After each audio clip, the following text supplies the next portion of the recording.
Nagka-landslide sa bahagi ng Esperanza Lebac Road sa Sultan Kudarat.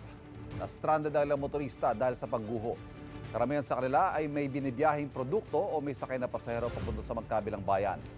Mahigit isang oras ang itinagal ng clearing operations bago muling binuksan ang kalsada. Sa Coronadal, South Cotabato naman nagmistulang ilog ang paligid ng ilang bahay sa barangay Magsaysay. Abot tuhod ang baha dahil sa pag-apaw ng mga sapa at kanal kasunod ng pagulan. Mabilis daw ang pagtaas ng level ng tubig na umabot sa loob ng ilang bahay. Ayon sa Pag-asa, ang pagulan doon dulot ng local thunderstorm. Bumaba sa $2.562 billion o mahigit 150 billion pesos ang cash remittances o ang ipinadalang pera mula sa ibang bansa sa pamamagitan ng bangko o iba pang formal channel nitong Abril. Batay sa datos ng Bangko Sentral ng Pilipinas, ito na po ang pinakamababa sa loob ng 11 buwan o mula noong May 2023. Sabi ng BSP, 41% sa mga cash remittance mula January hanggang April 2024 ay mula sa Amerika.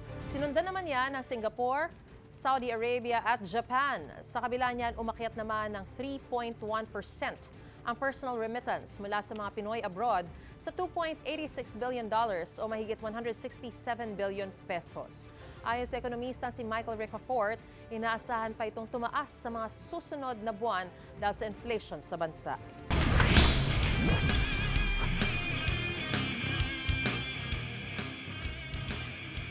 It's official! Flag bearers ng Pilipinas para sa 2024 Paris Olympics sina Pinoy boxers Carlo Paalam at Nesty Petesio. Ang pagpili sa kanila ay based sa ranking ng mga athletes noong Tokyo Olympics. Sabi ni Philippine Olympic Committee President Abraham Tolentino, pareho kasing silver medalist sina Paalam at Petesio noon. Sa Friday, June 21, magkakaroon ng send-off ceremony para sa Paris-bound Pinoy athletes. Sa ngayon, may 15 Pinoy athletes na lalaban sa Paris Olympics. Unang chika ngayon Tuesday morning, mas magniningning pa ang GMA Afternoon Prime Series na Lilet Matias, Attorney at Law dahil sa bago nilang guest character. Mga kapuso, abangan niyo po ako sa Lilet Matias. Ang anak ko, si Jovelyn. Yay! Wow! Malapit na pumapanood sa Lilet Matias, Attorney at Law, si superstar at national artist for film and broadcast, Nora Honor. Reunion project ito ni Jo at Ate Guy na unang nagkatrabaho sa O Nanay bilang mag-ina. Gagampanan ni Ate Guy ang role ni Nanay Chato na may anak na may mentally challenged na ginagampanan naman ni Mikey Quintos na laging binubugbog. Hihingi ng tulong si Nanay Chato kay Lilet para matulungan siya sa kasong pagpatay sa kanyang manugang played by Royce Cabrera. Mapapawalang sala kaya siya ni Lilet. Yan ang dapat nating abangan. May komento rin si Ate Guy na muli nilang pagiging magkatrabaho ni Jo. Okay naman, walang problema. Natapos naman ako sa oras na sinabi. At maganda yung attorney. Attorney talaga. Attorney. Magaling pa rin yung yung bata, magaling pa rin. Saka mabait pa rin, bungis-ngis. At taas presyo sa ilang klase ng gulay mula kay Alan Domingo ng GMA Regional TV. Oh my gulay! Mahigit triple po ang itinaas ang presyo ng ilang klase ng gulay sa Cebu City. Yan ang unang balita live ni Alan Domingo ng GMA Regional TV, Balitang Bisdak. Alan, bakit tumaas yung presyo ng ilang gulay? Mayong buntag, Ivan, sa mga nanay dyan at mga mahilig magluto, hinahinay sa mga sahog na gagamitin dahil lumubo na ang presyo ng mga bilihin.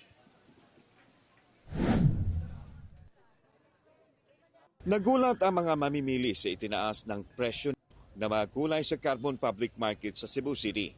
Nangunguna sa listahan ang luya, kung noon nabibili ito ng 60 pesos hanggang 100 pesos ang kada kilo, ngayon nasa 250 pesos per kilo na. Ayon sa mga nagtitinda, galing pa sa Baguio ang kanilang ibinibenta dahil wala umanong supply ng luya sa Cebu. Tingin nila, resulta ito ng naranasang El Nino.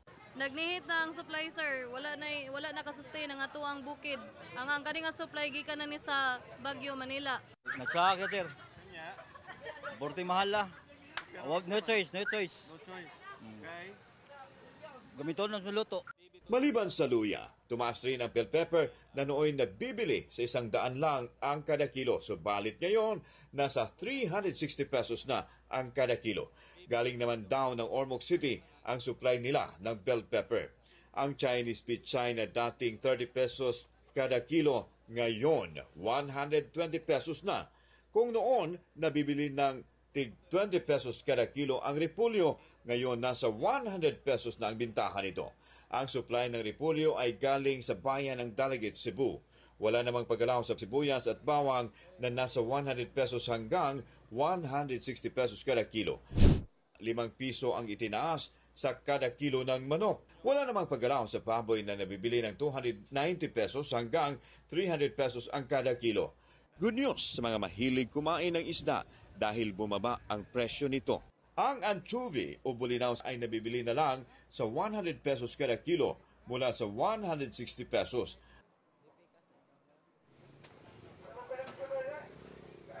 Ivan, isa sa tumaas ang presyo ng kamatis na umabot na sa 70 hanggang 80 pesos ang per kilo. At inaasahan na tataas pa ito sa darating na araw dahil umano sa kakulangan ng supply. At yan ang latest mula dito sa Cebu City. Ako si Alan Domingo ng GMA Regional TV Balitang Bisdak, nagbabalita sa GMA Integrated News. Daghang salamat, Alan Domingo ng GMA Regional TV Balitang Bisdak. Nakuna ng video at litrato ang tinatawag na Milky Way Galactic Core o ang pinakamaliwanag na sentro ng ating kalawakan. Natsyempohan yan ng astrophotographer na si John San Agustin habang siya'y nasa Calaguas Island sa Camarines Norte. Ayon kay John, naglaan siya ng oras noong madaling araw ng linggo para masilayan at makunan ang magagandang bahagi ng ating kalawakan at iba pang celestial bodies. Kinumpirma ng White House na isang tripulanting Pinoy ang nasawi sa pag-atake ng grupong Houthi sa isang barko sa Red Sea noong June 12. Sabi ni National Security Council spokesman John Kirby, ang pag-atake ng mga Houthi sa MV Shooter ay pure terrorism. Kahapon, nakauwi na sa Pilipinas ang nasagip na 21 tripulanting Pinoy na kasamahan ng nasawing crew. Kwento ng kanilang kapitan, ginawa raw nilang lahat ng paraan para hanapin ang kapwa Pinoy. Itinuturing naman ng Department of Migrant Workers na missing ang nasabing tripulante. Wala pang pahayag ang Department of Foreign Affairs kaugnay sa anunsyo ng White House. Pinakamataas ngayong taon ang taas presyo ngayong araw sa diesel at kerosene na hanggang halos 2 piso kada litro. Detalye tayo sa unang balita live ni EJ Gomez. EJ? Maris, umaalma ang mga kababayan nating namamasada sa laki ng itinaas ng presyo ng mga produktong petrolyo simula ngayong araw. Ang 64 anyos na tricycle driver na si Tatay Richard, araw-araw tinitiis ang maliit na kita sa pamamasada. Wala naman daw kasi siyang ibang pwedeng hanap buhay. Sa bawat pagtaas sa presyo ng gasolina, nakakaawa raw ang buhay ng kanyang pamilya. Ang kita namin, mababawasan yun. Para wala ka nang kinikita. Mga $3 na lang. Hindi raw sapat yan sa dami ng gastusin at mahal ng bilihin. Ngayong araw may taas presyo sa mga produktong petrolyo. 85 centavos ang dagdag sa kada litro ng gasolina, 1 peso and 75 centavos naman sa bawat litro ng diesel. Habang sa kerosene, 1 peso and 90 centavos ang kada litrong taas singil. Ang 260 pesos na kita ngayong araw sa pamamasada ng tricycle driver na si Dario, mababawasan pa. Ang nagiging pera lahat 500. 240 ang nagiging gasolina ko, 260 matitira. Ngayon baka 210 o 220 lang maiwi ko kasi tumaas nga eh. Pahirapan din daw sa pagbabudget ng mga jeepney driver gaya ni Mang Richie. Panawagan nila, maging balanse raw sana ang pagtaas at pagbaba sa presyo ng diesel at gasolina. Dapat sana pag ganyan may pagtaas. Pag nagbaba sana, dapat balance. Hindi eh. Magbababa sila, magtataas sila, malaki. Pag nagbaba sila, konti lang. Kaya baliwala rin eh. Yung sa langis, ayusin niya kay tas-tas eh. Wala na kinikita yung one.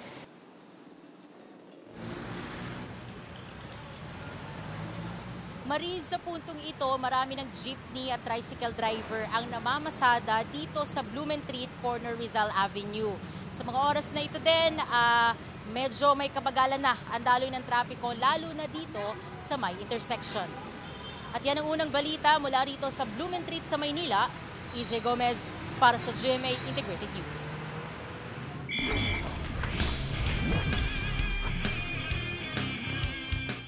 Bukas na po ang cheerleading competition ng NCAA Season 99. Live po yan mapapanood sa PhilOil Eco Oil Center sa San Juan City. Defending 4P champions sa competition ng Arellano Chief Squad. Sabi po ng kanilang head coach na si Lucky San Juan, pipilitin nila mas angat ang kanilang routine this year para makuha nila ang 5th straight title. Meron po tayong delayed telecast ng competition sa June 23, 10 a.m. sa GTV.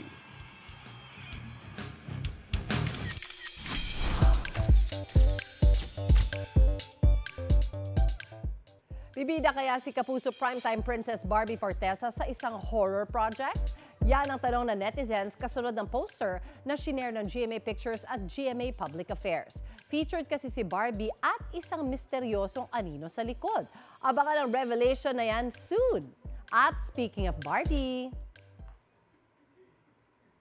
kung master chef pala ang hanap mo, di sana sumali ka na lang sa competition. Hindi nakikipagtalo ka sa date mo kung luto ba yung hipon o hindi.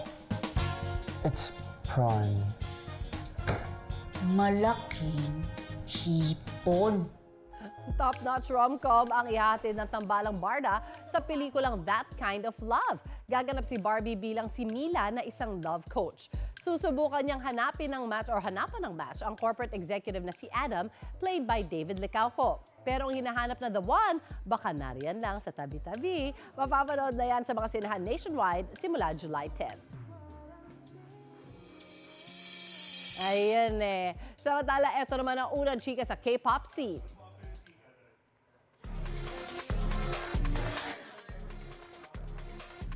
Are you ready, Blinks and Lilies? Queen Lisa is coming with a brand new single. Sa kanyang TikTok account, shinare ng Blackpink rapper and dancer ang isang video niya with her stunning aura at chic and stylish OOTD.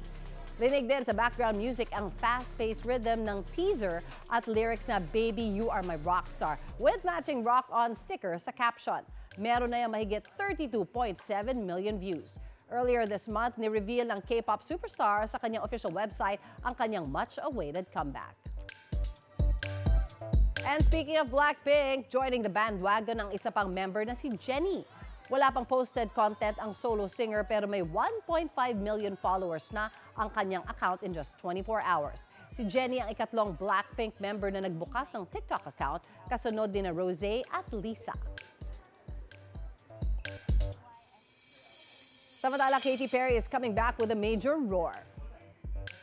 Sexy, confident, so intelligent. Looking good, girl. Patikim yan sa comeback single ni Katy na Woman's World. Ang single magiging parte ng kanyang highly anticipated 6th studio album. Trending ngayon ang snippet with 6.2 million views. I-release ang full version at ang music video sa susunod na buwan.